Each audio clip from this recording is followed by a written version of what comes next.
Hi there folks, welcome to Dunsy's Guitar World. Today we're going to be rolling by the years, going to be looking at my old guitars from the 80s, maybe into the early 90s. Now I don't own any of these anymore, although saying that I do own an Azumi, which may well be one of the guitars I had. Now before we start, I will say you may be witnessing pictures of grown men in tights and stuff like that, because there are some stage photographs of your host wearing what could be best described as ill-advised, in 2023 terms, ill-advised clothing.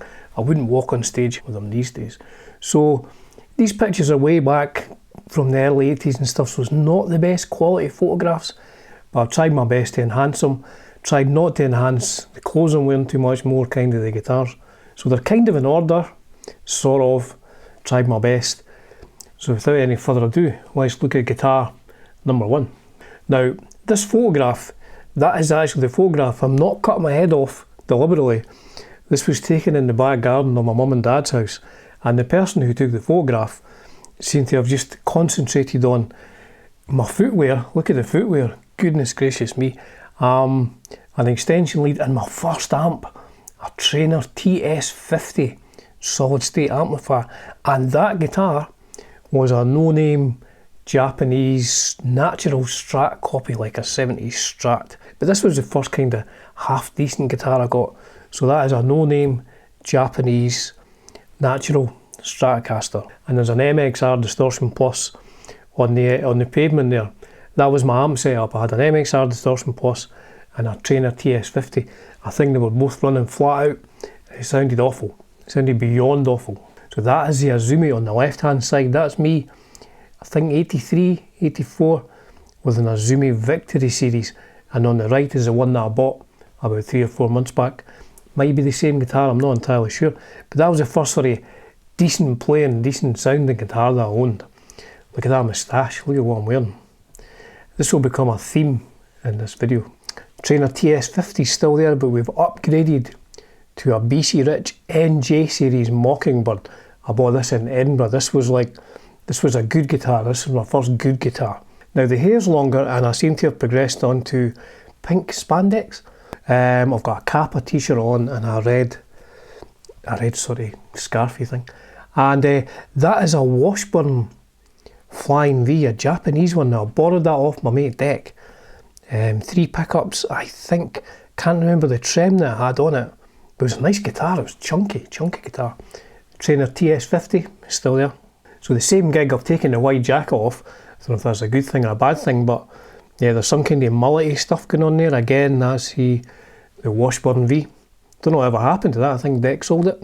Sports heavy metal, by the looks of it here. I seem to be wearing very sort of sporty stuff, and leg warmers, obviously, and leg warmers. Could be 1984 or something. 2 Ibanez Roadsters, one's an RS315. The blue one, a cool guitar. I bought one back a few years ago. And the red one, I can't remember, that was a bit higher up. Had like binding and stuff like that and a flame top. Can't remember the model, but yeah, and I mean I must have been working out because well, my mullet's sticking out the back, looks a bit sweaty, but I've got a sweatband on my head. The RS315, that's in Perth.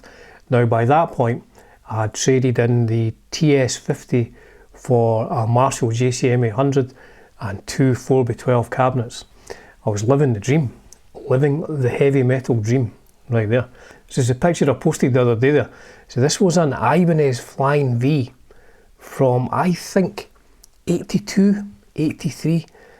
Were they like a Rocket Roll RR50 or something like that? I think I maybe owned it only for about a year or something, but it was a nice guitar. Wish I still had it. When they're there in Perth, and that's Ross, our singer. My apologies to anybody who's featured in this video who doesn't want to be. I'll blur it out if you really want me to. But you know, you have to embrace your past. Next up, look at the hair there.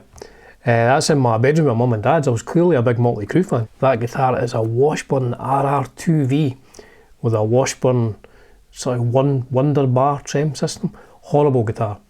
I took it back to the shop about 3 times and said, the microphonic feedback from this is, I mean, I didn't know much about guitars, but even at that point I was like, this is horrendous. So that's a Gordon Smith Explorer. Quite rare guitars. I've actually owned 2 of these over the years. Again, I wish I had one of these now. It's a lovely guitar. Here's looking a bit better there though. crew t-shirt, some Metallica stuff. I was mixing up the hair metal and the thrash metal at that point in time. I guess I'd maybe 1987 or something like that. This one is a Japanese Charvel Model 5 with a Kaler trim, which I'm obviously demoing at that point in time with a Marshall half stack. That was a nice guitar, quite a slim neck on it, 24 frets. Because I like the Charvel Model 5 so much, I bought a Charvel Model 4, which I didn't like at all. This had a Lloyd Rose trim on it, and it was the neck it just didn't feel comfortable at all. It was just a horrible guitar. But I'm still wearing my sports stuff there. My cousin's playing an RG 550 by that point, something like that. Got the Marshalls in the background there. From memory, that's a gig in Ayrshire. It's a gig in Edinburgh featuring the same guitar, the red Charvel Model 4. And I don't know what's going on with my head. It's like I've had a neck break or something like that. It's like my head's about to fall off. Very skinny at that point in time, I'll tell you. And then we get into the Les Pauls. I think I actually owned the Les Paul when I had those Charvels. I bought my first Les Paul in 1986, I think it was, 85, 86. And there was the one on the right here, the black Les Paul, which I always thought was a late 70s one, but I found a photograph of the serial number about 20 minutes ago, and it seems it's from 1982, so it wasn't very old when I bought it. And I'd always wanted a Les Paul. Joe Perry with like a black Les Paul. I'd see photographs in Cananga. Joe Perry was with a black Les Paul custom, and I thought, I'm going to get a black Les Paul, and I saved up my money and I bought a black Les Paul, which I kept for years, kept that one for years. Now on the left is a 72 Gold Top Deluxe, which the previous owner had put I can't remember what pickup was in it, but a humbucker. Don't think it's a super distortion. So that was me rocking two Les Pauls at that point in time. It's a black Les Paul custom. A gig in Edinburgh. Again, I don't know who we're playing with here, but there's a Marshall stack behind the half stack I was using there.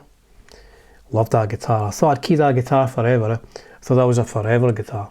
This is a Squier, maybe Squier Japan, I can't remember. Maybe a Squier Japan Telecaster, like a yellow one, which I didn't use all that much. Although here's a photograph of me playing it here. That's at a gig in Armadale. I'm liking the hair there. I wish I had hair like that these days. Talking about hair. Now, to be fair, there is a shadow behind me, so the hair isn't quite that big, but it is big. So that is me, I think 1989 or something, and my Firebird, my 1976 bicentenary Gibson Firebird. Previous owner put humbuckers in it and a Kaler trim. It's a lovely guitar, but it was big, big, big guitar. So it didn't have those pickups in it. When it came to me, it had these pickups. It had white EMG pickups. So that's me on stage with Look Good in Rags, supporting the legendary, the mighty Wrathchild at the Edinburgh venue. That's me and Gordon, the singer. Now, a detail here that you may note is there is a cigarette up the headstock. I never smoked. I had to get one of the guys in the band who did smoke to like start a cigarette and then put it in my top of my guitar, and then like halfway through the gig when it was wearing out, I was like, I don't know what to do with this, throw it away. So the bicentenary Firebird with EMGs and a Kaler. What a terrible thing to do to a 1976 bicentenary Firebird, but it wasn't me. Now, I'm not a Strat guy, as Mr. Pulaski will tell you, but I've owned a few Strats over the years. This is a possibly Japanese blue, Lake Placid blue Fender Stratocaster, which I got to match the blue of my sparkly shirt at that point in time. Again, that's Look Good in Rags at the venue. That was a nice guitar, I remember. I think I sold it to someone I worked beside. Now, I've got some individual photographs of guitars, but again, they're not the best quality. They're all very old, so that's a Lake Placid blue Stratocaster.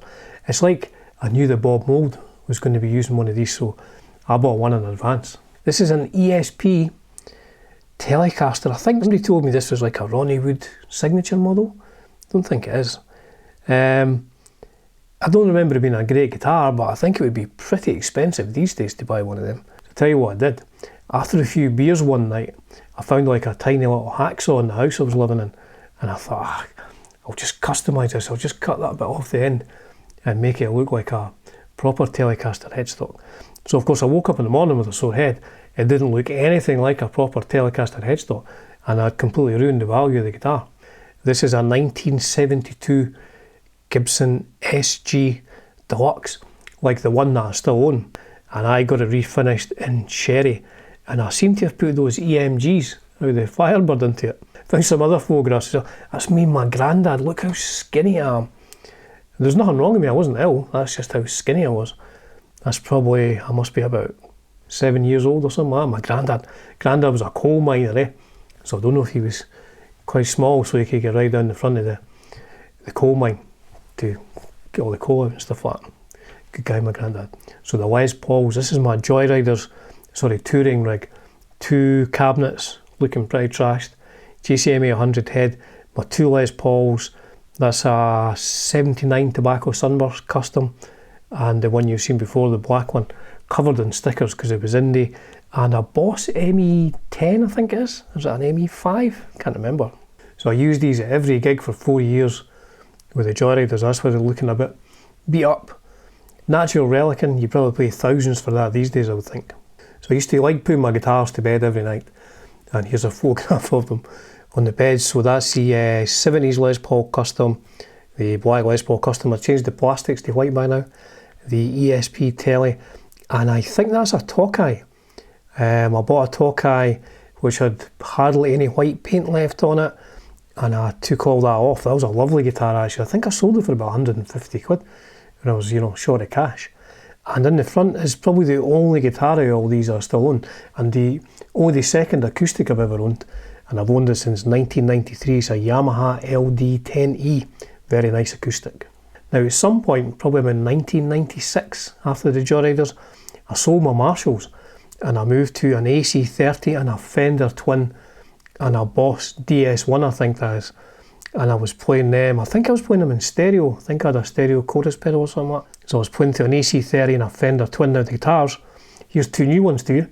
So there's my Les Paul Custom, the black one. Now that's next to it is a green burst. I've never seen another colour like this before. Don't know if it was factory colour, but it seems to be like from kind of yellow to green. And the serial number was 1968.